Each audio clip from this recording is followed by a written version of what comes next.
Hi, Margie. Hi, Margie. Good. He's going to be here a couple of weeks. I meant the other one. Oh, yeah. I didn't think to. Yeah, Greg's moving back to the boat. I didn't know you were out there. I was going to call her, see if she wanted to lift to come out for Yeah, we were there. Can I help you do anything? I sent her the link. Hi, Ed. Hi, Ed. Hello. Thank you all for Sorry coming. about your brother. Thank you. Thanks for planning all this, too. Thanks for being here. Of course. Guys. Of course. You know he would. I'm coming to you. Thank you for coming. I didn't get that Amy award. Trip. Oh my gosh.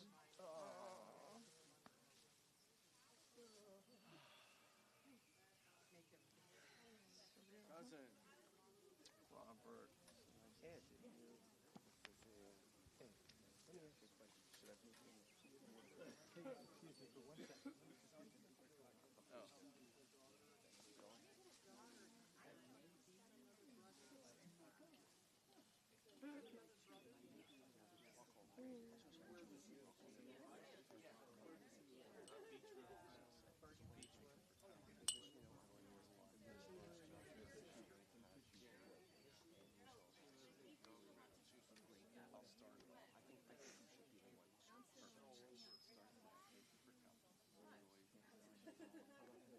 That's will be my speech.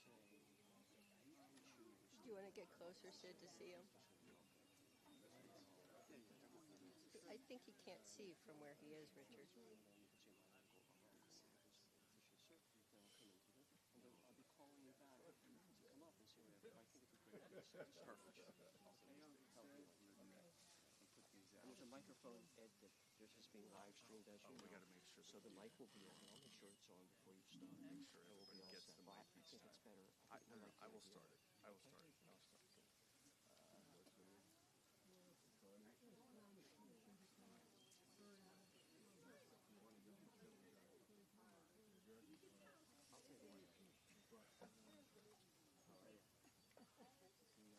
Yeah.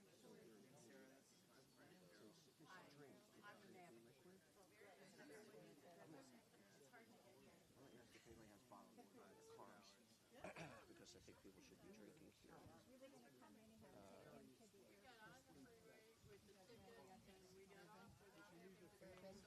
Yeah. What's that? No, I told him that.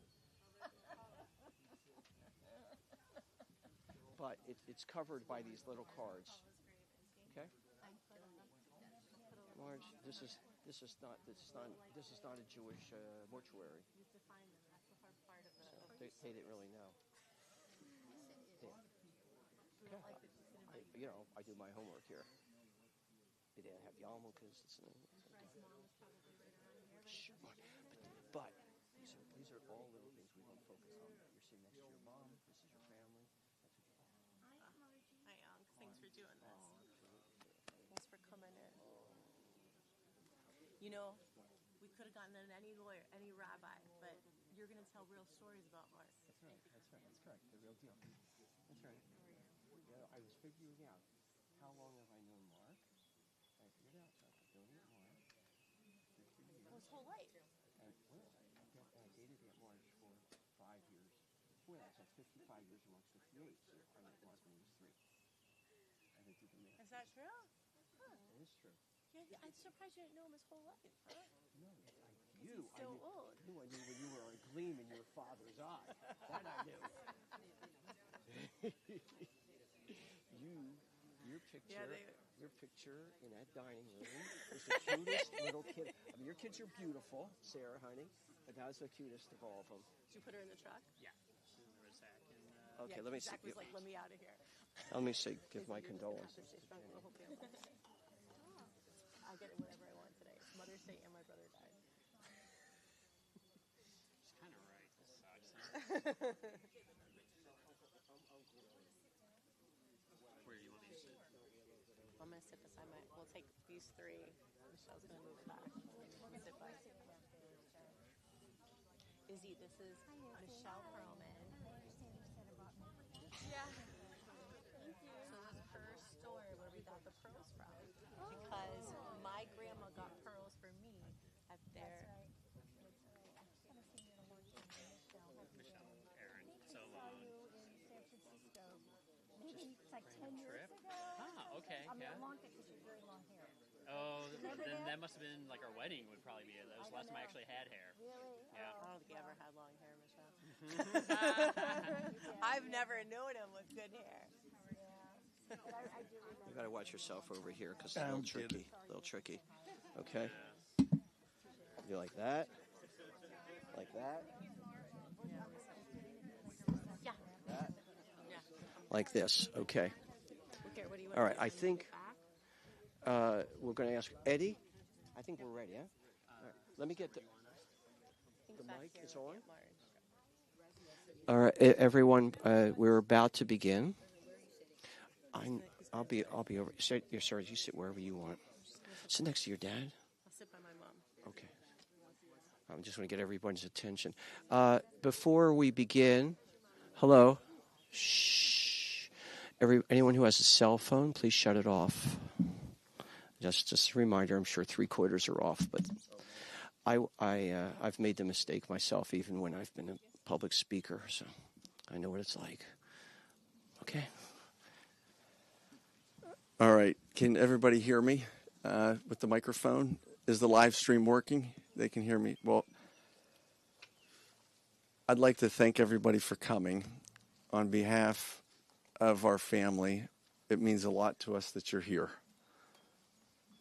Some of you have made a huge effort to change plans. Okay. Is that better? Pop it up a little bit. Okay, can you... All right, so the speakers, you got to get real close to the mic. But we thank everybody on short notice for coming across country, for canceling plans, and for being here for our family. And it means a lot to me and to Sarah and to Richard and to Mom and Dad that you've come here to remember our brother Mark. And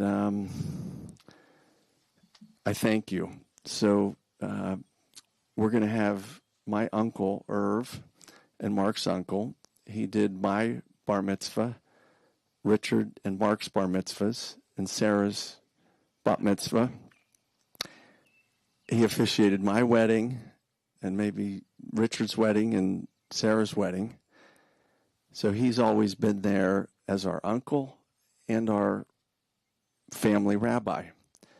So it's only fitting that our Uncle Irv would be here today, which would mean a lot to our brother Mark, who loved our uncle dearly, and vice versa. So, to preface, my mom has one sister, Margie, who's here, and this is Uncle Irv.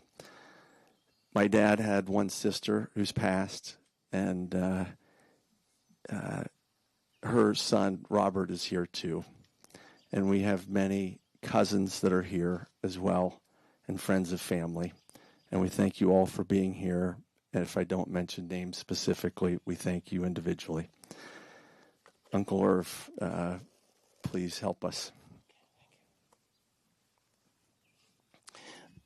Ed's a little, yeah, that's true, Ed. I've been at, but Ed, you forgot to mention that I was also at your bris, but nonetheless, it's a wonderful family. I was trying to think how long I've known Mark, and since I've known Mark's aunt, Margie, for 55 years, and Mark was 58, is correct. So I've known Mark since he was 3 years old. So that's longer than you've known him, Rich, and you, Sarah, and you, Eddie. So I want to remind you of that as we progress, but certainly not as long as his mom and dad. So we are here for the purpose of paying our last respects and a deserved tribute to Mark, a dear son, a loving brother, an uncle,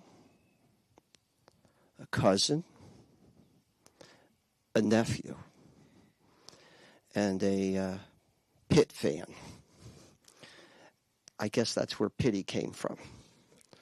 And in honor of pity, Raziel has chosen to wear a Pitt cap at the wedding, at our commemoration today as we pay our respects. Let me just tell you that there's three psalms, three prayers, I should say, not all psalms, that I will be reciting. You'll be invited to join, of course, during this service, and then we're going to hear from Mark's siblings as they say a few words, and that will be our service as we conclude. And then at the end of the ceremony, each of us will have an opportunity to pay or say our last words to Mark by virtue of symbolically putting a dirt on the casket, which has been lowered in the earth. You know, when we're born, we have no idea, obviously, what life has in store for us. In fact, even as we get older, we never know what life has in store for us. But I was thinking about just a word that I might say in the beginning. And, you know, when a ship, I've not officiated a funeral for an awful long time. So this is not, a rote, kind of talk. It's just, this is different. This is my nephew, right? But I was thinking about what might be something appropriate as a little story. And I thought about the idea that when a ship sets off from the port to go out into the sea to make a journey, no one knows about the waves and the storms and the encounters that ship will have on its journey, what setbacks it will have, what it will have to do to ride over those waves. And so too, really, it's like that in life. We come into this world, we really don't know what life has in store for us. Mark encountered many of those waves, many of those storms. He has sailed that journey on the sea, and now he has returned to his port. And now, with God's blessing, he will lie and be remembered and be cherished, and his memories will be important and carried with us wherever we go, as he safely now has returned home to port. And may he rest in peace. Amen. I'd like to call, maybe not yet, let me read a psalm for you. And feel free to join me. It'll be Psalm 23. It is in your booklet. It's "The Lord is my shepherd, I shall not want." It's on the bottom of the inside front page. For those who have it, feel free to read it with me if you wish. "The Lord is my shepherd, I shall not want. He maketh me to lie down in green pastures. He leadeth me beside the still waters. He restoreth my soul. He leadeth me in the paths of righteousness for his name's sake. And yea, though I walk through the valley of the shadow of death, I will fear no evil. For thou art with me, thy rod and thy staff comfort me. Thou preparest a table before me in the presence of mine enemies. Thou anointest my head with oil, my cup runneth over. Surely goodness and mercy shall follow me all the days of my life, and I will dwell in the house of the Lord forever." Are there anyone who would like to have a booklet who does not have one? Because I think there's extra ones over here. Anyone? Please just raise your hand if you'd like a booklet. There are some hands, okay. And up front here also, please. Oh, he's coming around. Good. Here we are, up front, please. Okay. A couple here and in the second row, too. And also the white cards would be helpful here in the front. Thank you, everyone. Okay. And a booklet and over here. Margie. Okay. Okay, good. Sarah? Who's speaking? Okay. Mark's. Yeah. Okay, I'd like to ask Sarah? Okay.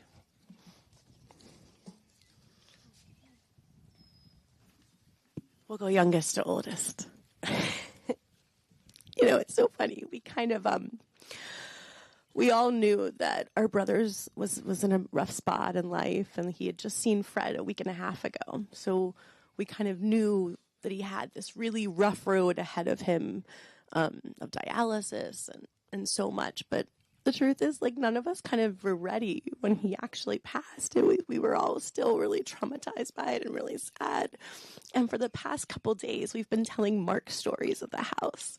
And I've been going through all of my mom and dad's pictures. There's so many pictures. And we've been going through all the clippings and kind of enjoying finding all of our, all of the things I made my dad, Richard made my dad, Mark made my dad over all these times. And there were a couple of things that jumped out to me that came from Mark in all of the clippings that we found.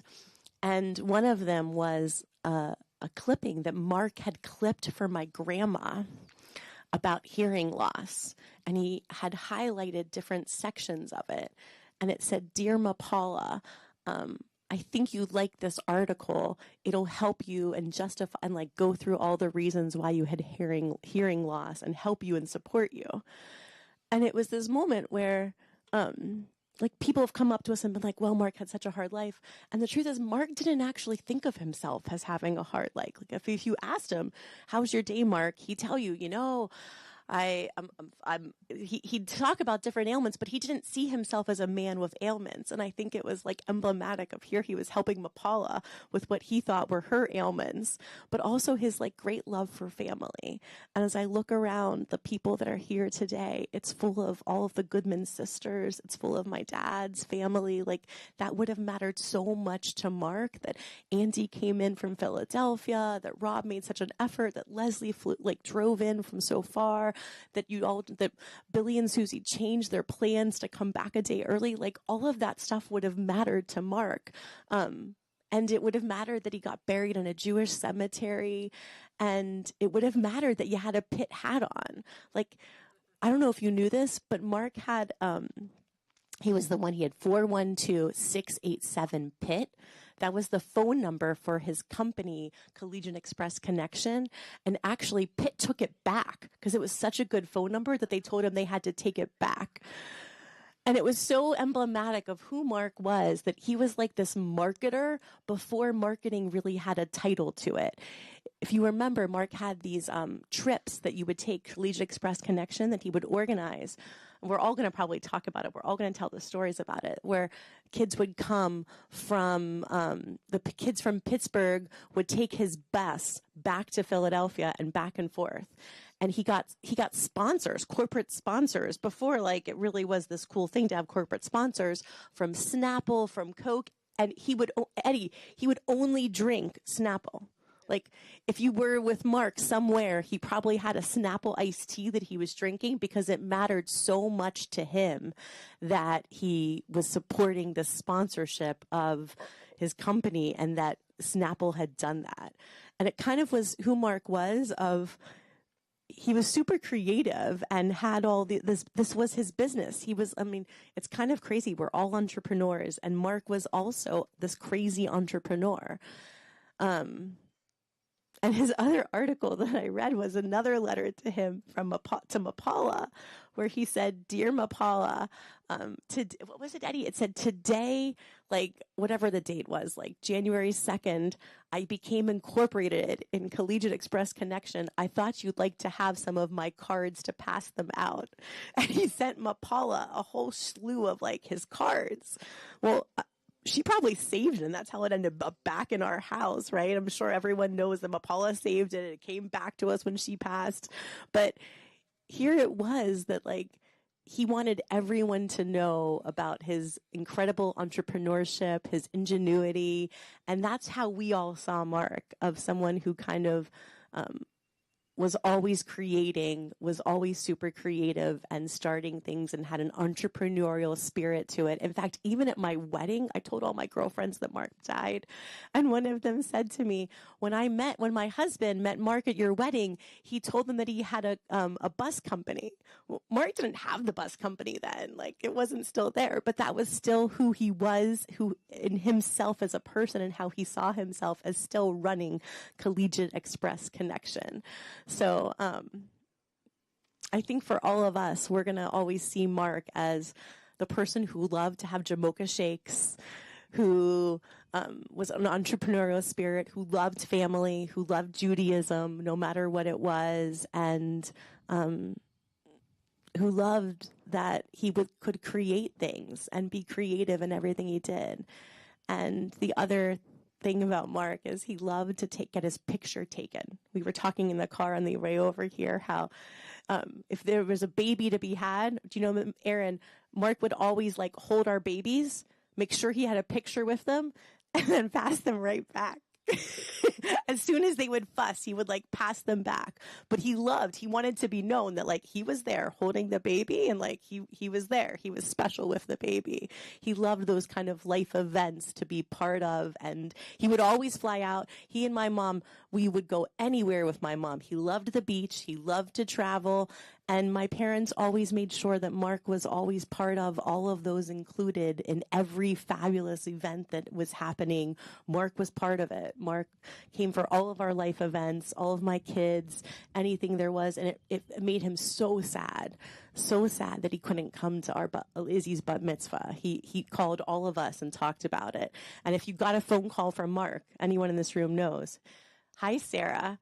This is your brother Mark calling," and he would say like a 1:22, right? He would like tell you what time it was, and they'd always be like a minute and a half long, and then done it was. He would never wanted a long call, but Mark would have, it made him really happy and special that everyone was here. And in fact, when Mark passed, there were so many caregivers, all of the caregivers that have like been watching him stormed my parents' house, and they all came over because he was such a special person of who they were, that everyone wanted to come over and celebrate his life and celebrate him. And there you go. I'm just really happy all of you are here to help us exit this final part for Mark. And even the way Mark passed, like he passed peacefully in his sleep. And it's kind of like Mark, just to like exit. I'm done. I did it. My grand show. My bus happened. I'm out. Go ahead, family. Make sure you like get a Jamocha shake and eat something good for me. So, yeah, Richard, you gonna go next, or Eddie, you going?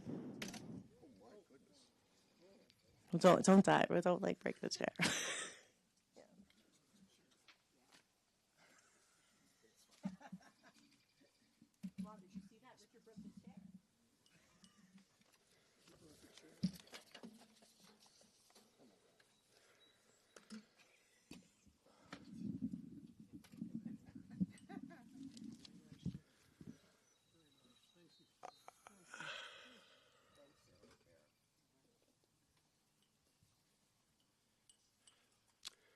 I just want to thank everybody for coming today to give tribute to Mark's life. I haven't seen many of you in a long, long time, and I wish it were a different circumstance, but I'm so thrilled, honored, blessed, and privileged to have you here today. I really am. And Mark would certainly be comforted to know that, how many people loved him and that all of you made an effort to come to his funeral today, so thank you very much. When I sat down yesterday to pen a few words, I really couldn't believe that our Mark has passed. Mark was my parents' first child. He was our oldest brother and a beloved uncle to 4 nieces and 2 nephews, and poor Mark has left us. And he was such a remarkable person who has left an absolute incredibly indelible positive impact in our lives. Mark always, despite some of his hard comings, he always had his head high, and he was such a kind and thoughtful and gentle soul. And he always had such beautiful things to say about all of us, whose lives he touched so significantly. Everybody knows that while Mark has experienced some limitations in life, which seem to curb his professional and social endeavors, he certainly compensated for such constraints with so many unbelievable strengths. Kindness, thoughtfulness were just unmatched by Pity, or Mark, as we fondly call him, Pitt. And boy, did he love family. It was the norm, clearly not the exception, for many of us to receive a phone call from Mark on an anniversary or a birthday, and he would pick up the phone, and I remember, he would say, "Hi, this is your brother Mark calling to say happy birthday to Kate or to Jack, or happy anniversary to my wife or I." And some of those were clearly the happiest times. I think some of those happiest times with family were his travels.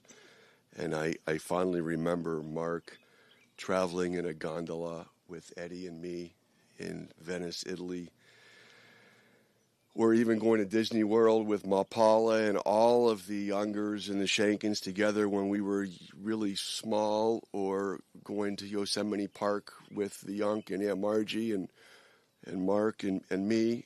And speaking of family events, I know that one of Mark's disappointments was not being able to go to Izzy's bat mitzvah.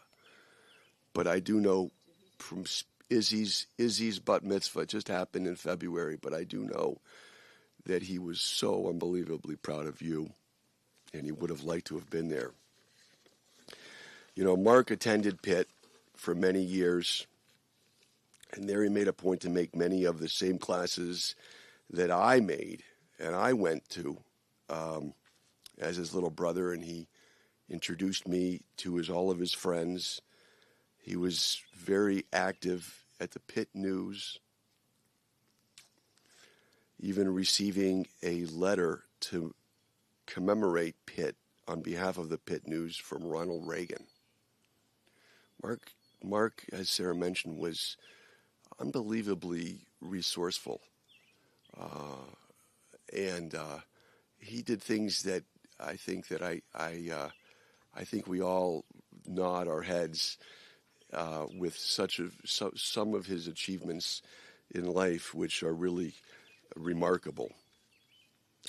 And it was through my older brother that I was inspired to also join Alpha Epsilon Pi, and we were fraternity brothers. And I remember at Pitt, I got my first job sitting right by Mark's side, calling donors at the University of Pittsburgh, and I owe a lot of tribute to Mark for that. Mark was, civically minded. I want to add that it was even during the last presidential election here that he made a point to get his caregivers to take him to vote for Trump. Mark worked for the Census Bureau. He was a real patriot. And I know that even he had talked to me just within the last few weeks. It says, listen, Richard, when I get out of this cancer surgery and I move things on, that I'm going to try to work for the Trump administration, doing some kind of travel for the Department of Travel and Recreation. I don't know, whatever it was, but he had certain dreams and certain inspirations that even despite his physical and mental challenges, he always thought that he was going to do a lot more than certainly what he did, and what he did was really tremendous. As youngsters, he and I were very, very active in photography, and my mother would take us.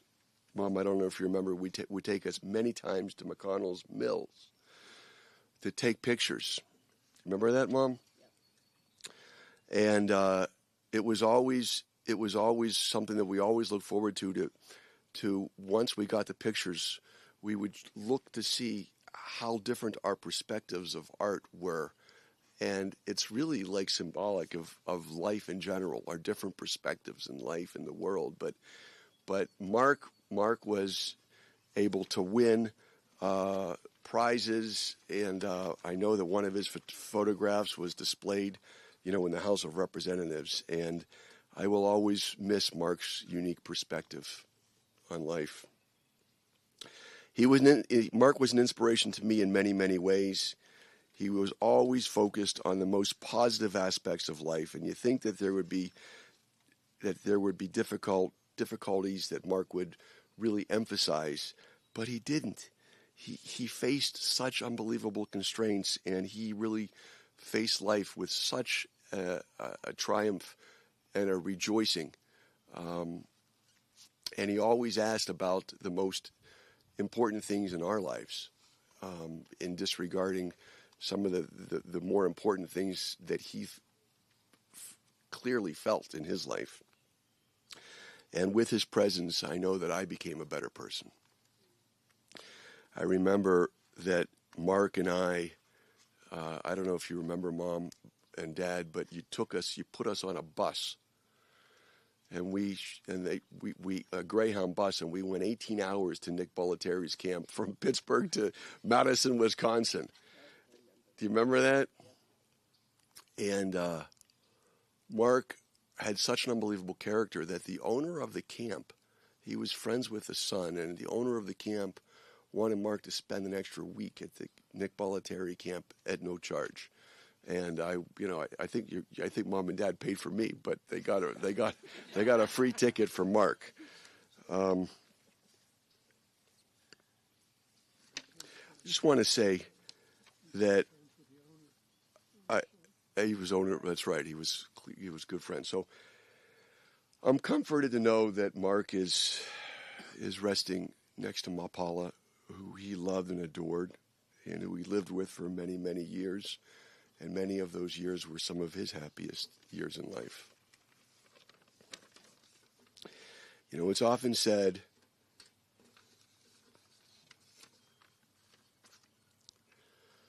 I want to say that my parents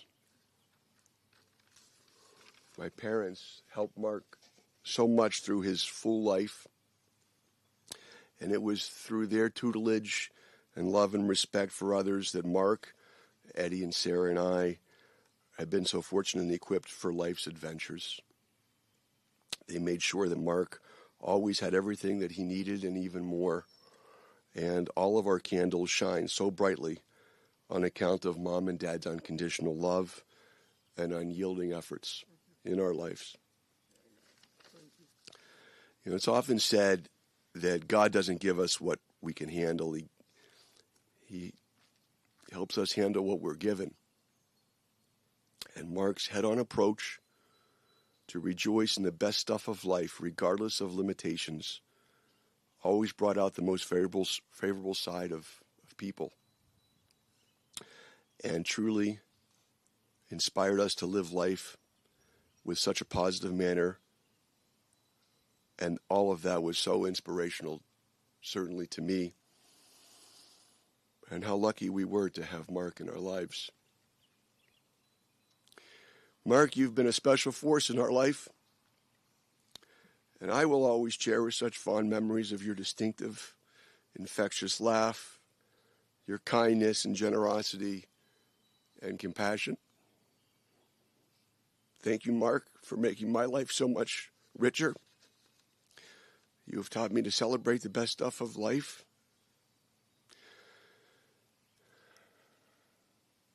Mark, my beloved older brother, my heart will always be with you. I love you now and forever.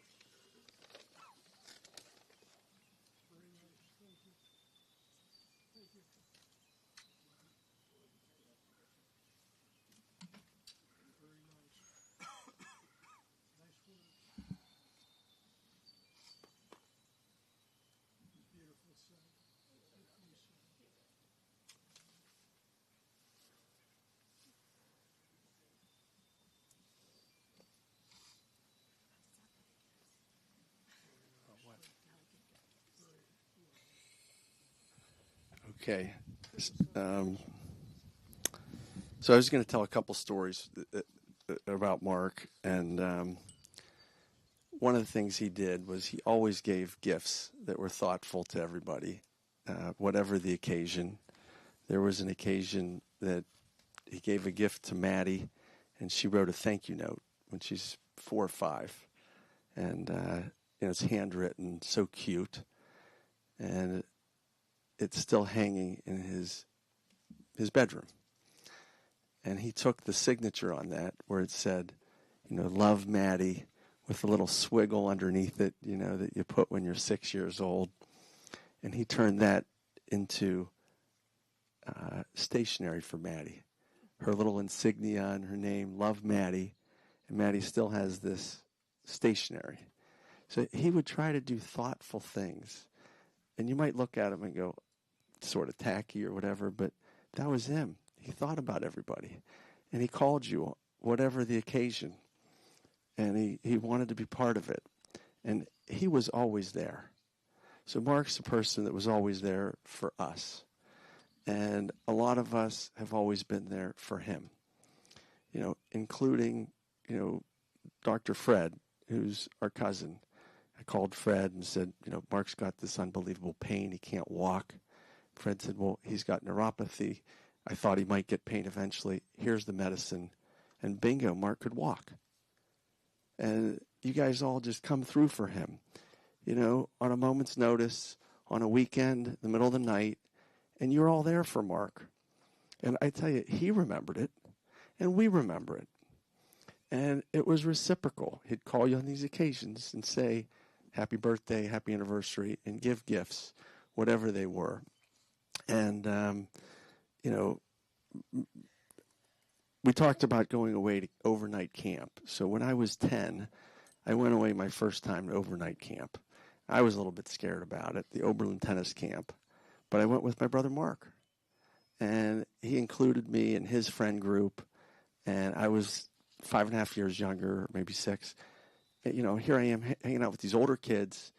And that gave me confidence to be away at camp and how to make friends and what to do. And that age gap, he could really pass things down to me. And it meant a lot. and he gave me confidence, as a little kid. Let's see. He loved his fraternity, AE Pi. He liked being part of it, wearing the letters. He was a founding member as they built their chapter at the University of Pittsburgh, and that made him a leader in this organization. And then when I went to college, he said, well, you got to join AE Pi. And it turned out it wasn't right for me at Penn, but he was looking out for me, and that meant a lot. So it didn't matter if I got into whatever fraternity. At least I had a backup there with him. I mean, we got into mischief. There was a time when the AE Pi fraternity said, you need to get a photocopy of your Heine and signed by 8 sorority girls. So Mark and I went into the furniture store after hours, and the photocopier's way up on a platform, and I have to bring a chair for him to stand up there, and we're, making these copiers, and Dad says at dinner, you won't believe what one of those warehouse guys did. I interviewed every one of them all day today to find out who did this. And Mark said, well, Dad, it was me. Dad's like, no, he couldn't believe it. But look, we had mischief together. We had some fun together, and that was Mark. So occasionally we got in trouble together. And those were fun times back in the day. Some of Mark's happiest moments were being part of the BBYO, B'nai B'rith Youth Organization. And it was the Western Pennsylvania Keystone Mountain Region was the name of it. And Mark made many friends, and he would talk about the different girlfriends that he had 30 years later. Remember this girl and that girl, and because he had fond memories of that organization and being part of the group, and he always identifies with it. So we thought it fitting that would be the charity to recommend for donations for the youth of Western Pennsylvania. Sarah mentioned Collegiate Express, and I was his partner there because I went to Penn, and Mark's an entrepreneur. And he said, well, I've got buses going for Thanksgiving from Pittsburgh, taking them back to Philly. You could send the Philly students back to Pittsburgh. So we had the buses full both ways. Instead of running halfway empty, we doubled the revenues at the same expense, and we never lost money, Mark and I, in business together. That's true. And he really enjoyed it. He had, like, Sarah said, Coca-Cola, Snapple, and Domino's Pizza gave free product on every one of his buses. He had corporate sponsors that he developed as a college student, and he felt good about that forever, what he accomplished there. So, Mark was really inside a happy person. He never felt that he was disabled.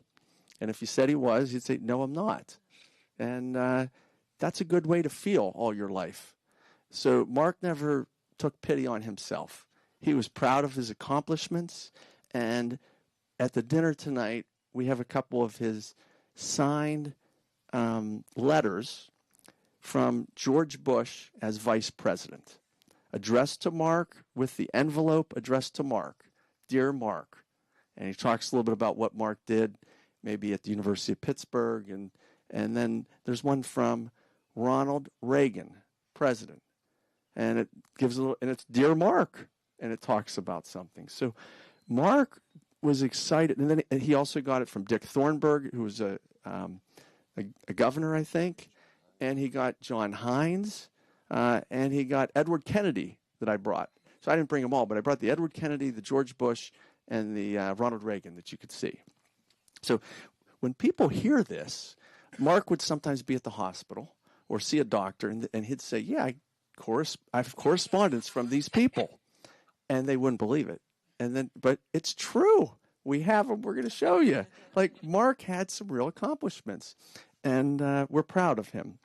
So let's see. Mark was always there for me, and, I tried to always be there for him. And I'm grateful that I could have been there to help him this last year when he had some challenges. But let me tell you, really, Mark was never in pain. and he was not on, pain killers or something like that. He wasn't. So we can be happy that Mark really did live his fullest life that he could, given his circumstances. And that's the way we should remember him. And so Mark was my brother, my friend, my early protector, my sometimes business partner in mischief as well. And I will carry with him in my heart forever. We hope you'll join us for a dinner. If you don't know where it is, just ask.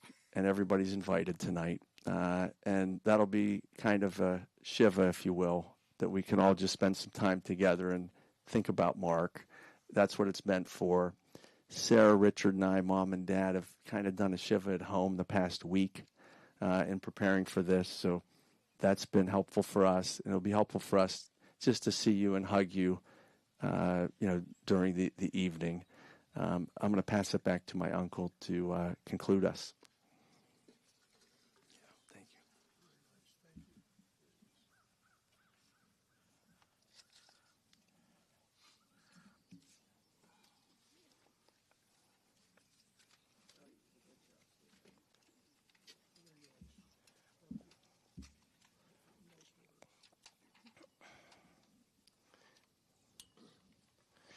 Well, now I understand where all three of the siblings derived their initiative, their success, their motivation, and the kind of people they've become, because I had this older brother who was there. And, you can't help but listen to what Sarah and Richard and Eddie have said and not be touched to the core, honestly. I mean, they understand their brother. From the outside, you don't understand. But from the inside, you really understand and you really appreciate a life, as Eddie said, live to the fullest that one is capable of living. And that's all we can do. That's all we can do in life. We just try to live our lives to the potential that we have, given where we are and where we begin. And so, thank you for that. I mean, all we can say, who are not you, is to say thank you, because you've really paid such a marvelous tribute to your brother and to the acknowledgement of your parents who were there and made sure that Mark had whatever he needed. I have to just add a few personal sort of Mark stories just to make sure, this isn't a rabbi for hire. And this is the real deal. I want to tell you something. They understood Mark's business endeavors as siblings. I want you to know I was the uncle, and I listened to Mark, and I knew that this kid had it going. I mean, he had it going. He had a business sense about it that when you talk about him being a marketeer, I mean, he had it. I saw it as as the uncle. I wanted part of that. Ed, why didn't you tell me about this deal in advance of going from Pittsburgh to Pennsylvania and back again? I would have taken a part of that. And also, and many of you know, in my life, I've been a rare book dealer. And, hey, these letters are pretty valuable, Ed, so we're going to have to see what we can do about that afterwards. But it's wonderful that you have these. I tell you something. For years, Margie and I have had a telephone number, a landline at our house. And I for years, I used to say, Marge, let's drop this. Why the heck do we have this landline? We got our mobile phones. And Marge used to tell me that the reason we have it is because if all the power went out, and all the cell things were connected, there'd always be this landline that we'd have as security. I'm going to tell you something, Marge, that isn't right. The reason we had it is because there was only one person who would ever call that 5979 number other than the solicitors. The only real calls we got on that number were from Mark. And that line was there for Mark because he was calling to wish the happy birthday. That's why he was calling. It was a short message. It was left on there, he had an answering machine back for those years, but that's why the phone was there. So it took me to this moment to understand why it was there. And Mark always remembered it. It was regular.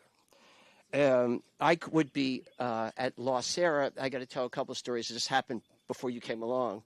But but that photograph that was in Ma Paula's, where the huge picture was in the dining room table, near the dining room table, where you would stick the photographs, in the corners. That's how you displayed them in a big frame. You'd have the pastel scene, and then you'd have family pictures all around. That one in the right-hand corner, as you walked in, of you as you're a 4 or 5 year old. I can't remember how old you are, maybe 3.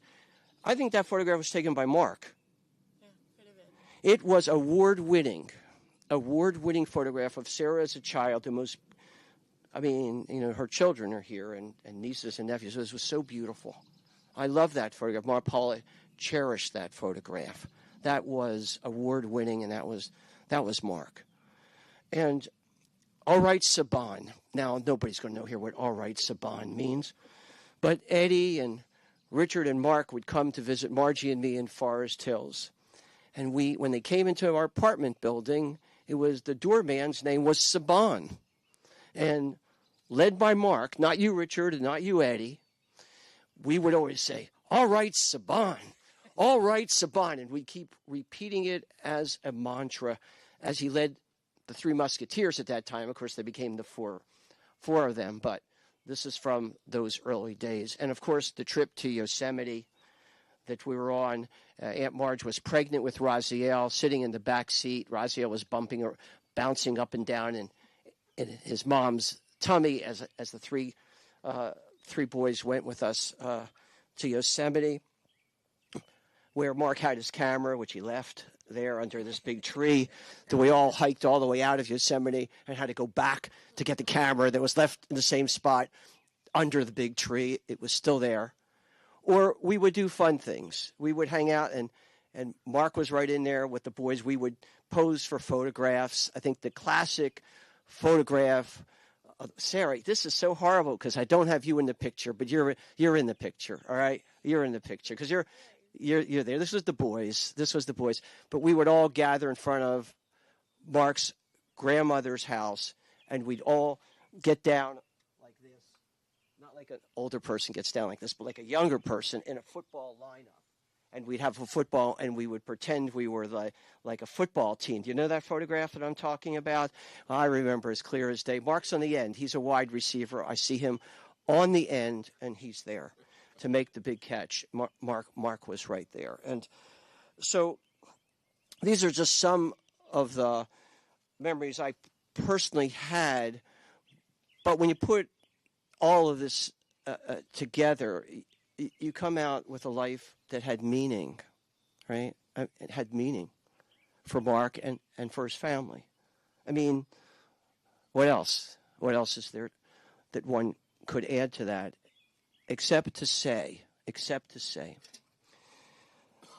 that what oftentimes death does and marks for us is that sometimes it reminds us to return to serve and to bless the living so that we continue to appreciate what we have when we have it. And with our minds and our hearts, we could continually take into them the person who meant so much to me in my own life. And so I pray that Mark's memory always be a blessing for your family. This is what we want. And together, to affirm that, all we have to say is Amen. So let us say Amen. So we have 2 prayers we want to say before we conclude. And I'll ask you then to have the brothers and sisters and family. We'll each take a shovel. I'll explain that and put dirt on the casket. But the first prayer, if you're able, but do not have to rise for this. It's the memorial prayer that I wish to say that's in our booklet. It's the El Malay Rachamim. So if you're able, if you're more comfortable sitting, sit. Okay.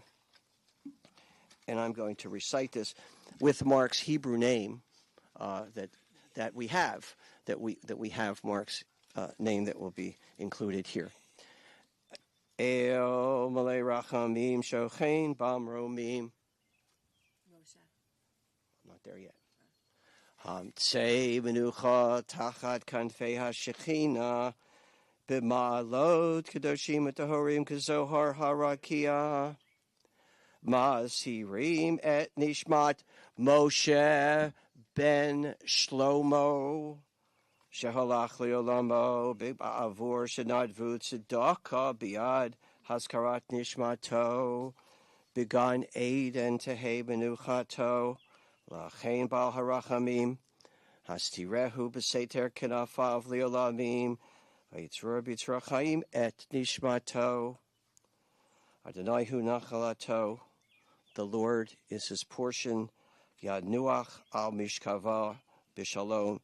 May he rest in peace. And let us all say, Amen. And now, not from the booklet, but from the little card that you have, and if you don't have it, the family, the immediate family, that his parents and brothers and sisters would recite from this card. From me, others are welcome to join. This is the Mourner's Kaddish, but before you say the Mourner's Kaddish, it's often a custom that when you go to the cemetery and you have other relatives who are at that same cemetery who are beloved, that we would often go to their graveside and recite the Kaddish for them. Mark is buried beside his beloved grandmother, Paula Rose Oringer, whom all of her grandchildren loved dearly and whom she loved as deeply as you could love. I'm telling you this. I saw it. I witnessed it. You can't get any deeper than that. And Mark is resting in the shadow, if you will, of his grandmother. So as we recite the Mourner's Kaddish now for Mark, we think of those who mattered in his life who are no longer with us. His grandmother among them and his other beloved ancestors and family members. The Mourner's Kaddish. Yitgadal v'yitgadash shemei Rabbah. B'yama divra chirute v'yamlich malchute. B'chayechon uv'yomechon uv'chaye dechol beit Yisrael. Ba'agala v'zman kariv v'yimru Amen. Yehi shmei Rabbah mevarach liolam olame omaya. Yitbarach v'yishtabach v'yitpa'ar v'yitromam v'yitnaseh. V'yithadar v'yithale v'yithalal shemei dekudesha barichu. Li'ela min kol birchata v'shirata.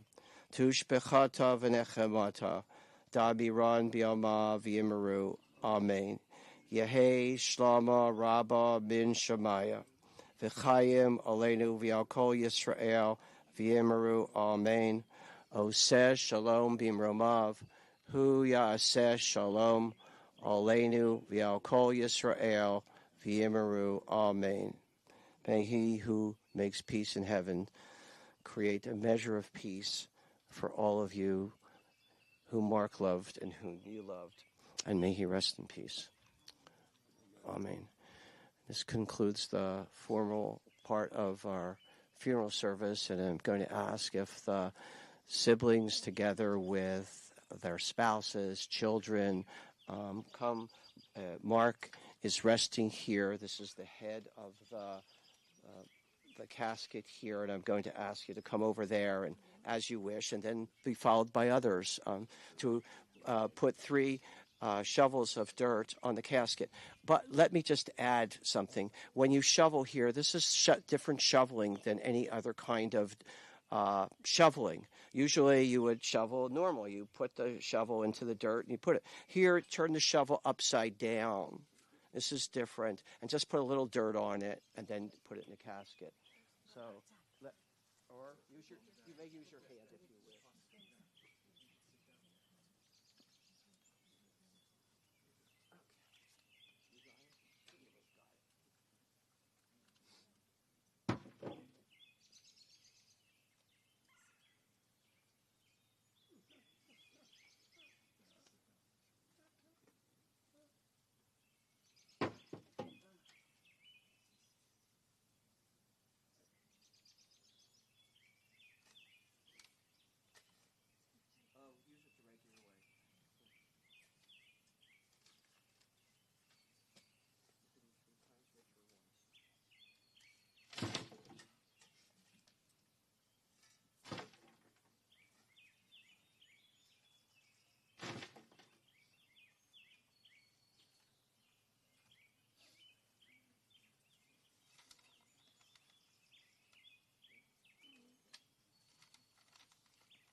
Anyone else? Anyone else? No. Okay. So, it's customary now. The mourners are the mother and father and the siblings. So it's customary to form two lines. Two lines. So. Oh, we can do it right here. We'll bring it to him. Hang on. We'll pause. I'll take that. I'm sorry.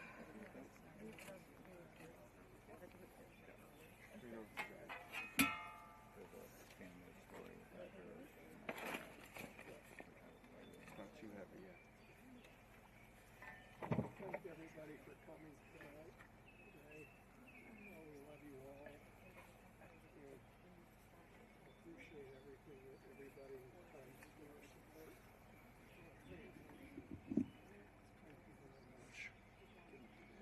I want to thank everybody for coming today. We appreciate all the support that you have given our family, and we love you all. And thank you again.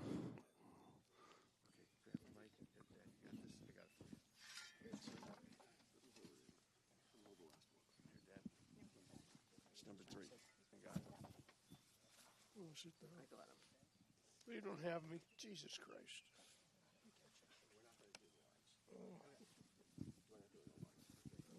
Well, it's customary to have two lines that the mourners would pass through. We're going to let the mourners relax and sit and move at their own. Ed, what are the instructions that we want people to know now? As you can say them again. Now you have the address? Yeah.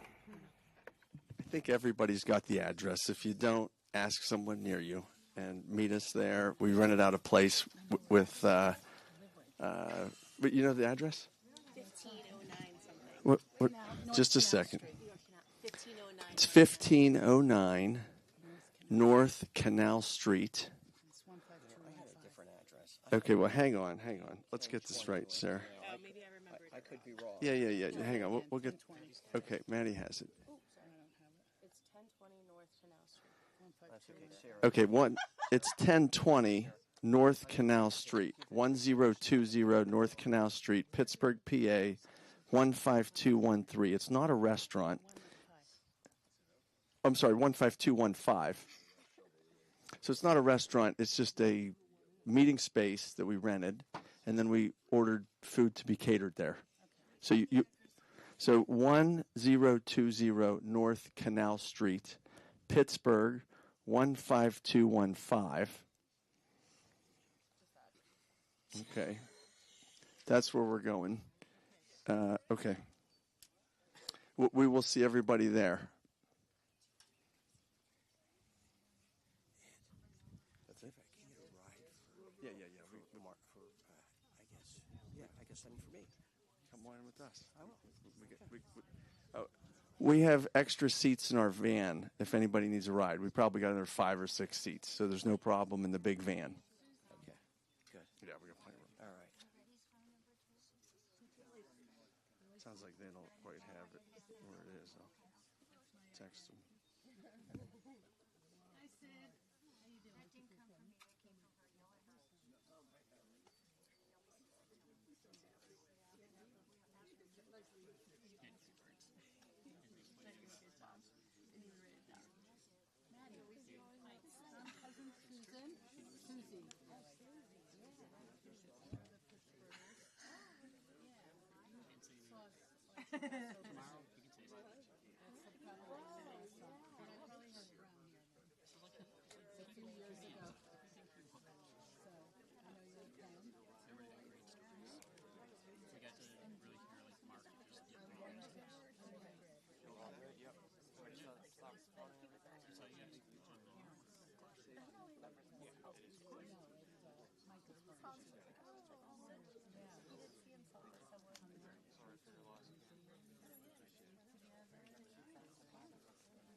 So